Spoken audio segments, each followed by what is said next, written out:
Okay, so, this is a very exciting day. First of all, I have some books. Also, I have a virtual book sign. No, it's not a sign. Is it book sign? Book read? I don't know, book chat. And there's also a presidential debate going on today. And it's also BTS week on Jimmy Fallon. And hello, it's gonna be very jam-packed. It is currently 6:15 p.m., which gives me literally 45 minutes to get ready for the book read for the book that I haven't even started yet, but it was released today, so I don't really think that they expect us to have read the book by the time this is happening, but oh my gosh. First, I'm going to show you the one that is in this.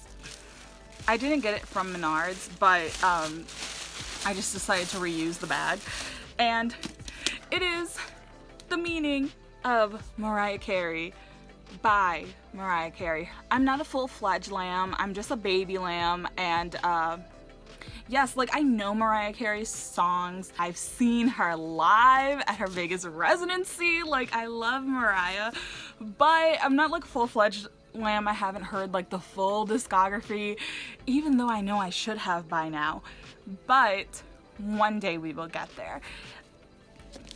Living legend though, I love, and I can't wait to get into this. I'm hoping I can get the audiobook because I'm pretty sure she narrates it, so that would just be an even more enhanced experience. Shine by Jessica Jung. This is her first book, and it's kind of loosely based on her experience as a K-pop idol. So, you know, I had to get it. I had to support. I have to read it. I had to sign up for her virtual book signing that's literally happening in like 30 minutes. It had to happen. These are moves that needed to be done. Now, she did post a few days ago that there are going to be 3 different author photos on these book sleeves. And she kind of made it like a, are you gonna collect them all kind of thing. I don't think I'm gonna collect them all, but let's see which author's photo I got for this. Oh, this one's really pretty. I actually was really hoping I got this one. I think this one's really cute. It's just simple, and she looks stunning. So yes, dream big and shine bright. Love, Jessica. Very cute. I'll read the inside sleeve for you guys because this is the main book that I plan on reading in this reading vlog, so yay. What would you give for a chance to live your dreams? For 17-year-old Korean-American Rachel Kim, the answer is almost everything. 6 years ago, she was recruited by DB Entertainment, one of Seoul's largest K-pop labels, known for churning out some of the world's most popular stars. The rules are simple: train 24/7, be perfect, and don't date. Easy, right? Not so much, as the dark scandals of an industry bent on controlling and commodifying beautiful girls begin to bubble up.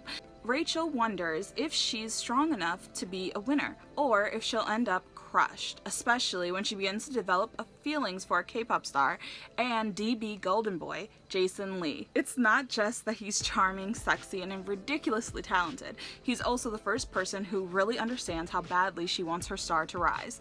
Get ready as Jessica Jung, K-pop legend and former lead singer of Korea's most famous girl group, Girls' Generation, takes us inside the luxe, hypercolor world of K-pop, where the stakes are high, but for one girl, the cost of success and love might be even higher. It's time for the world to see this is what it takes to shine.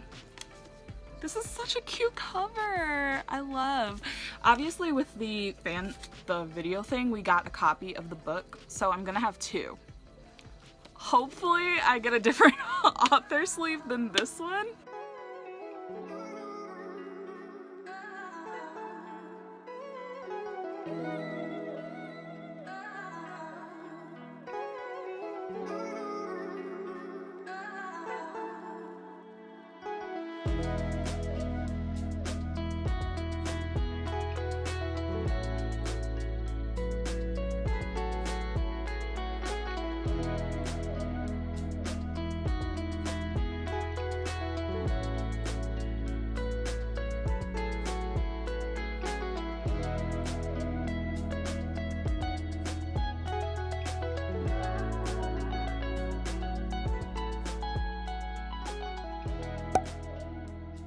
we're all adjusting to the new normal, and we're doing this event online like this. So it's really cool, and thank you for coming. I'm always here to support you. We're twinning today. Yeah. Yellow. Oh my god. We're both wearing yellow jackets to shine. Actually. You're shining. You're shining. Actually, I'm actually shining, sparkling right now. Yeah. Yeah. This is officially the coolest day of my life, Leah says, popping a grape in her mouth after the plane takes off. You know, sorry to interrupt, but you have to be like, this is officially the coolest day of my life. Okay. That's Leah. This is officially the coolest day of my life. That's better. Okay. Stop it. We see Jason waiting for us, looking effortlessly cool in sunglasses and a black tee. Leah breaks out into a run, throwing her arms around him in a hug. Jason, this is unreal! She cries. He laughs, hugging her back. I approach more slowly, a cautious smile spreading across my lips. Is this really Tokyo? Find out for yourself. Get it. She makes decisions and she makes her own opportunities, and I really want the readers, I really hope the readers be inspired by that and do the same. I feel for the soundtrack, we should definitely make new music, and new collaborations. But I also want to put in my my solo debut song called "Fly," because the lyrics is very inspirational and uplifting. So I think it would do really well with the movie. And thank you guys all for joining us. I hope you guys really enjoyed. I did. And take time reading Shine. I can't wait to read it. Look forward to the sequel as well.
BTS.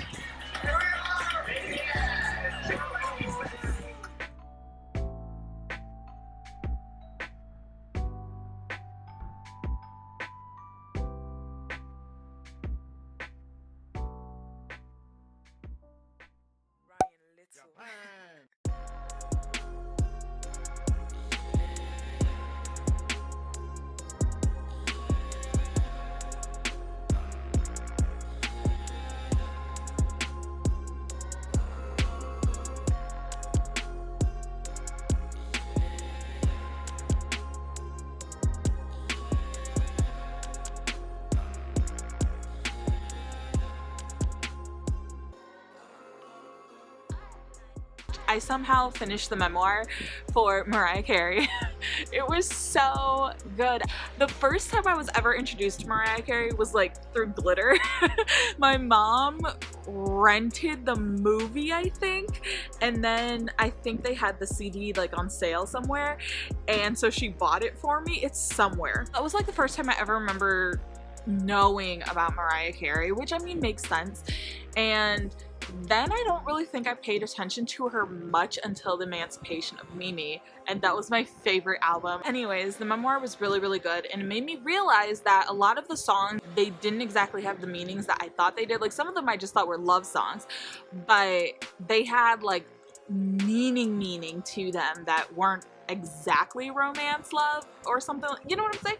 So it's just very interesting to see like her lyrics and how she connected them to things that happened to her in real life, and she like kind of gave little excerpts in the memoir, and that's why it's nice to have her actually narrate it, because you were able to actually hear her sing, and like it was so cool.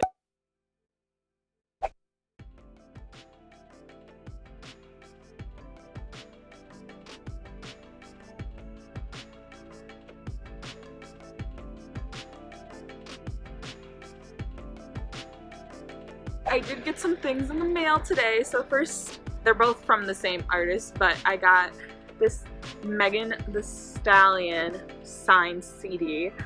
I ordered this literally at the beginning of the year, so a very long time ago. And then I also got the vinyl signed. She signed the plastic, which is very concerning because it's probably gonna wear off.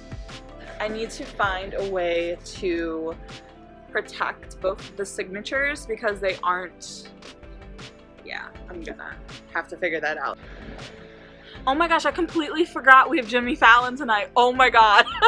I was like, wait, something is happening in like 10 minutes. What is it? What is it? Jimmy Fallon is happening. So, yes, but I'm going to read this while Jimmy Fallon is on, and then by the time the BTS performance comes around at 11:30, it will be time for me to put this down. So that is a perfect timestamp. I will have this to watch, to read, instead of listening to all of Jimmy's political jokes, and I'm sure he will have quite a few of them tonight. I might watch The Nightmare Before Christmas because I have not even started spooky season off right. Nightmare Before Christmas is literally my comfort movie. I remember in college I would watch The Nightmare Before Christmas every single day. What else is a comfort? Oh my gosh, Pride and Prejudice. Pride and Prejudice is the perfect comfort movie. It's 2 hours long, so you have like all of this time to like go through the motions of calming down and then like coming back to. It's perfect. It's an experience. Both of the How to Train Your Dragon movies. I haven't incorporated the third movie into my cycle of comfort, but like, yes. I also find a lot of comfort in watching Grey's Anatomy. I could watch Grey's Anatomy, especially like the first, I would say the first 10 seasons, because season 10 is when Christina leaves. Even before that, it kind of started getting bad. But the first few seasons, probably to season 8, I would say, are so good. My other comfort show, and this is so random, please understand, Justice League. And I think it was Justice League Unlimited. I don't remember which one it was. It was a specific Justice League cartoon that was on Netflix. They took it off Netflix, and I was so heartbroken when they did because I loved that. I loved that series. I don't know, it brought me so much comfort in college. I was really stressed out in college, like, not gonna lie. Like, that was a comfort show. All of the Tinkerbell movies.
I think I'm going to stop collecting Jimin for the concert merch. I know, it makes me really sad, but I think altogether I'm going to stop collecting the image pickets. I don't think I'm just gonna buy those anymore. They really aren't my favorite thing. If I'm going to get anything, it's going to be the premium photos, but I think I'm going to just get Yoongi for those instead of getting Yoongi and Jimin.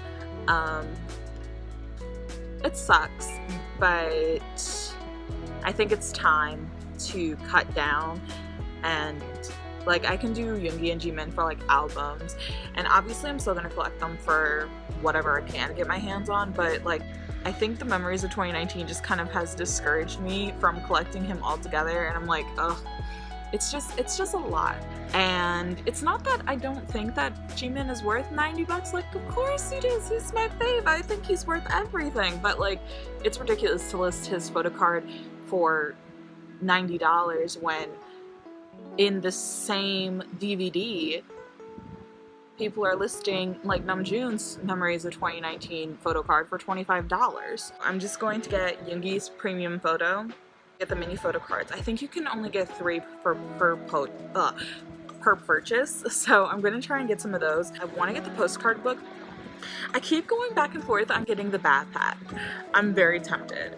I really want to get this crew neck, and I think that this is like part of the reason why. I know I want it though. I'm a sucker for crew necks.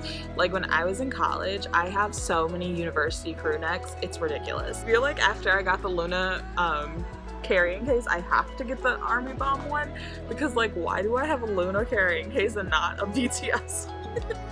You know what I'm saying? Because like BTS is my alt. But I think that's all I'm gonna get. I'm trying to do better.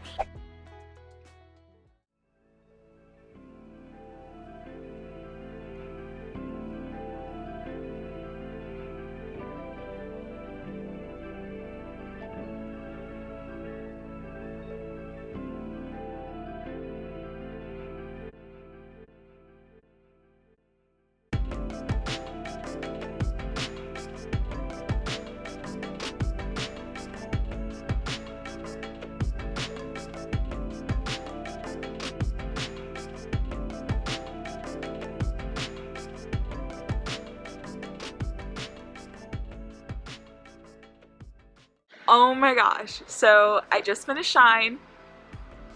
Oh my gosh, hello? I have so many thoughts on this book, and I guess I'll just give the general overview. Like, I know I probably should think about this for a little bit, but I kind of want to finish this video, so we're just gonna go with it. I will say that, like, non-spoilery, it wasn't as bad as I thought it was going to be. I'm clearly not the target demographic of this book. I would say it's definitely for a high schooler. I feel like high schoolers would probably enjoy it a little bit more. Maybe even like later middle school age would enjoy it a lot more than me. There are trigger warnings for this book if you plan on reading it.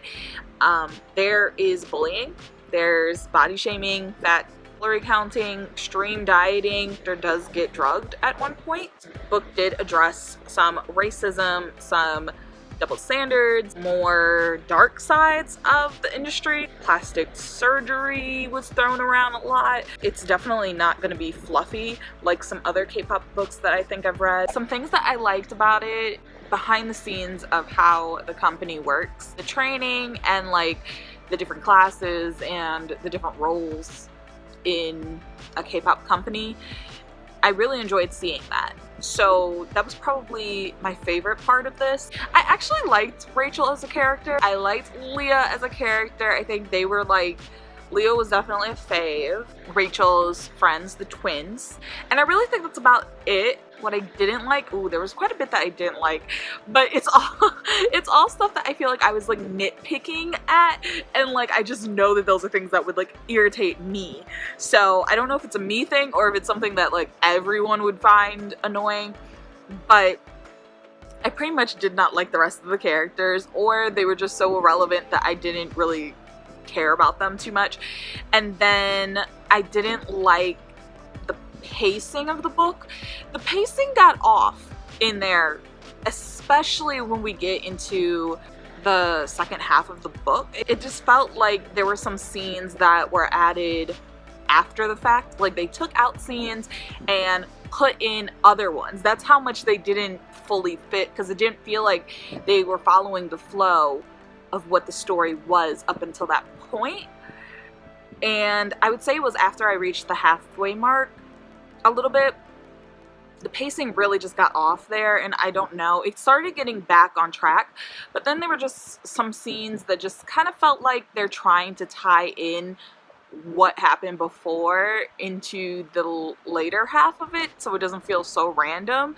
Those were handled a little better, but I don't know, the pacing was just a little weird. Of course, there's some storylines in there that I didn't like, but overall, I think that this was actually a really fun first book. There was some tea in there. If you squint, there was a little bit of tea, and you can kind of see the influence of some characters. You can kind of see it in there, and it makes me very, very curious. I would love to get an unfiltered tell-all book. I feel like we gotta work towards that, because I have a lot of questions just based off this book, and I'm like, where did you get the idea for that? Because that doesn't seem as random as I feel we're supposed to feel like it is. I think you put that in there on purpose. And who did that? I want to know. I definitely marked the heck out of this book, like all over the place.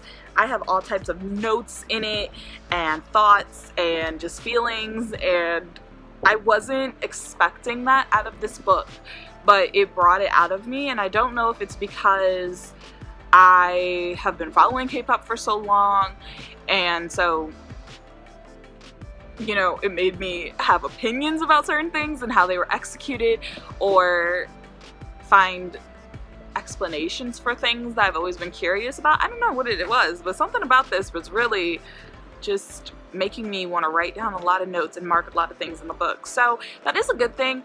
I did enjoy it for what it was, but definitely my motivation in finishing it was because it is Jessica's book. I don't think I would have finished this if it wasn't. So you can take from that what you want. And yeah, I mean, I think I'm going to give this, well, I have to be honest, I think I'm gonna give this 3.75. I think that feels about right. It's either a 3.5 or 3.75. I'll get there when I get there. I am curious to see the second book though, because the second book is going to be actual promotions of this girl group. That this whole book was like the few months before they officially picked the lineup. So it's kind of like, you know how there's those pictures of Girls' Generation like a few months before they debuted, and there were like a bunch of random girls and they were like testing different groups of girls together.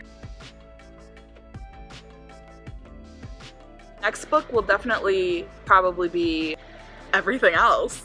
And that makes me even curious, because I'm like, how far is it gonna go? Because I don't want it to jump around. Like if it's gonna be literally like, hello, like this, we might need a 500-page book if we're gonna do the whole career. The pacing in this book is just very, like I said, it kind of just went wonky after the first half. I think it has to do with the love interest. I think the Jason storyline is the one that seems very off in this book. At multiple points in this book, they expect you to root for Jason, for Rachel and Jason to be together, to have this meant to be connection, right? We don't see enough of Jason and Rachel interacting to care about them together. Like, yeah, it's cute that she got the attention or she had chance encounters with the it boy of the company or the it boy of Korea. We don't see any of it. Like, all of a sudden, there's, I wonder where it was, page 174, we're told that her and Jason have been texting more since they exchanged numbers. And that has, I'm assuming, been a while since the initial whatever. After we just learned that they started texting, by page 185, they're already planning to go on a self-care trip together, which is odd. And then, like, he literally takes her to Tokyo with her sister, which is weird. And I made a note of that. Like, what? And also, how overprotective she is noted that her mother is. Like, her mom doesn't even let her go to the trainee house, and yet Rachel and her sister are flying all the way to another country with this boy who, to my understanding, their mother has never met. 198, they're literally sitting here talking about how, like, I can be myself whenever I'm with you. I feel like there's no pressure, and, like, I don't have to put on a show. But it's like, we haven't seen any of the development that would show that they actually have a relationship like that. And, like, one day going to an amusement park is not, well, at least for me, it is not reason enough to be sitting here proclaiming my love for someone. Well, I don't think she says love, but, like, you know, like, and also there are quite a few time jumps in here. Sometimes they say, like, oh, it's been a week since this happened, or it's a few hours later, but most of the time I feel like time is jumping in this book, but it's not established how much time is passing, really. We just have these deadlines, and then it's just kind of like, oh, we're already at the deadline. It's like, okay, you could have told us that. What is the date? Does anyone know what the date is? Those little timestamps need to be hidden in there a little bit more, or at least a little bit more clearly. Rachel and Jason, that we got like 2 chances with those two of her being with him and then breaking up with him and then getting kind of back with him and then breaking up with him again. Like, each time there was no time to actually even try to get used to them as a couple before you're kind of thrust back to some type of situation happens and then Rachel breaks up with him. Rachel breaks up with him both times, which is very, I don't even think they date for like a week. We find out that it was all a setup, and that's just a mess. I'm not shocked, but that's just a mess. I don't really like Jason as a character, but we also just don't see enough from him, and any development he does have is honestly fake and just set up, and so why would I care about that? When Jason was introduced, I really thought that it would be a very slow burn type of thing with them. Like, we really wouldn't see any, like, boyfriend girlfriend until the second book maybe, because I really just did not think that this was going to include that at all. I think that this book really falls victim to the whole thing where publishers believe that YA books need to have romance in them to be good.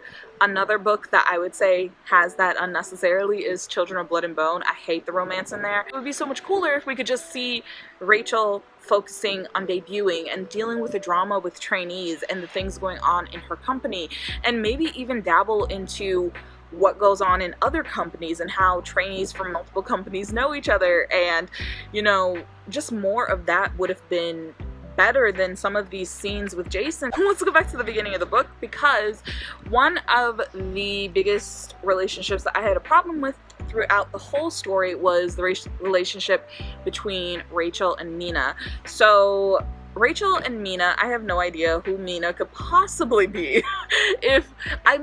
I know that not every character is probably inspired by a real person or any member. We have a lot of petty high school age drama with the girls, obviously. I kind of expect that. There is a situation very, very early in the book. I think it's not even like 50 pages in. Rachel sneaks out to go to the trainee house. Her mom does not let her go to the trainee house because she does not like what goes on at the trainee house, or she suspects goes on at the trainee house. And part of the reason why Rachel feels like she's always behind on her training is because she can't stay at the trainee dorms and things like that, so she feels like she's behind. Anyways, that's not what my point is. Somehow, some way, she gets drugged. I can't believe that was part of this story. And I can't believe that eventually Mina admits it. When I was thinking about like her being drunk, I'm thinking, you know, that trick where people take shots and they play a game and they take shots, except you're the only one actually drinking alcohol, so they get you super, super blackout drunk while everyone else is drinking water or apple juice. You know what I'm saying? That's what I'm thinking. I'm thinking that level of mean girl, right? Let's ruin you that way. But she drugged her, and then she doesn't even deny it. Like, if someone accused me of drugging them and like I never did, like, you better believe I'm gonna adamantly deny that. Okay, we aren't doing that. That's not cool. That's not, like, excuse me? And it's just like, whatever. And she's like, I don't know how I would prove it. Well, of course you don't know how you would prove it, but it's South Korea. And then the even more appalling thing, after the trio has their song and they're promoting it, and the girls are bonding. Rachel and Mina are bonding. They're bonding. Like, they're having like a cute little moment of, you know, getting along and being annoyed and just kind of actually talking to each other like human beings. But do you really think that I'm going to be able to talk to a girl like a human being if she drugged me? That also just makes me curious as to what the motivation was in putting that in here. Like, is this going to be something that comes up in book 2? Is this going to be something that Mina gets into the habit of doing with the other members and not just Rachel? Like, why was this put in here is what I want to know. What kind of slipped through in this book was the relationship between Rachel and Akira. Is that her name? Oh, it's Akari. The relationship between Rachel and Akari is also one that was insanely sad during this story. You pretty much forget that Akari exists. It's like she's an established character in Rachel's world and in her dynamic, and then all of a sudden, and I also feel like this is a big result because of Jason's role in the book, she's just kind of forgotten, and all of a sudden we get these random spurts of her showing up, and it's just kind of like, huh? She kind of just fades out with nothing, and she's traded off to another company. I wish that this story would have just been about trainee life and not dealing with a boy, because I would have loved to have seen her and Akari and just how their relationship is and how they get the dynamic and spending time in the company together, and also kind of seeing the sad transition of a friend who you make while you're training at a company, and they are slowly realizing that they aren't going to be in this company much longer. It is touched on at one point in the book of how Akari likely is not going to be picked for the new girl group, and it feels like it's something that's very obvious, but like no one is really talking about it yet. But even seeing Akari struggle with knowing that she's going to have to just go to another company, seeing maybe her thoughts on what her options are. Does she shop around for other companies? Do they approach her? Does SM recommend her to other companies? Like, I mean, I said SM, wait, DB. DB. And I wonder if Akari will show up in the second book. Like, does she debut under another company and then they meet backstage at some point? And how is that gonna go? Considering she pretty much forgot about her. Like, literally in the last weeks, month, I don't even know how much time passed. they didn't talk.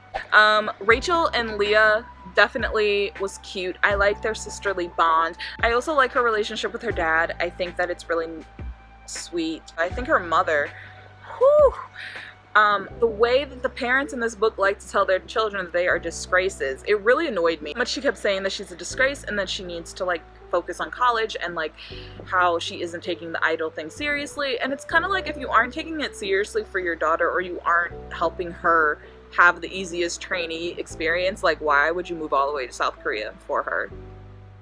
I mean, I'm just saying that's a big move to do just because. What else is there to talk about? Ooh. Gina, I think, very much represents Jessica in this book. She comes in again and she's like, oh, please don't give me that pity bullshit. I know you know I got kicked out of DB. And then she's like, or no, I'm sorry, I chose not to re-sign. That's the story they're telling everyone, isn't it? And then she says, when you sign that contract, you're losing 10 years of your life. And then Rachel's like, wait, I thought K-pop contracts only lasted for 7 years. Isn't that the law? There's a 3-year extension contracts DB forced me and the rest of Electric Flower to sign the same day we signed our original contracts. Post-dated, of course, so everything will hold up in court. I mean, I know we know this, but I feel like the only contract that we actually knew this with was that other group. I really appreciated Gina's character. I kind of hope that she appears later in the second book, because I would love for her to have her come up again later on. I think that's it. I don't know. If I think of something else, I'll probably add it to the end of this video, but for now, this is how we're gonna end it. I enjoyed Shine. It was a really great experience. I am so proud of Jessica for writing a book.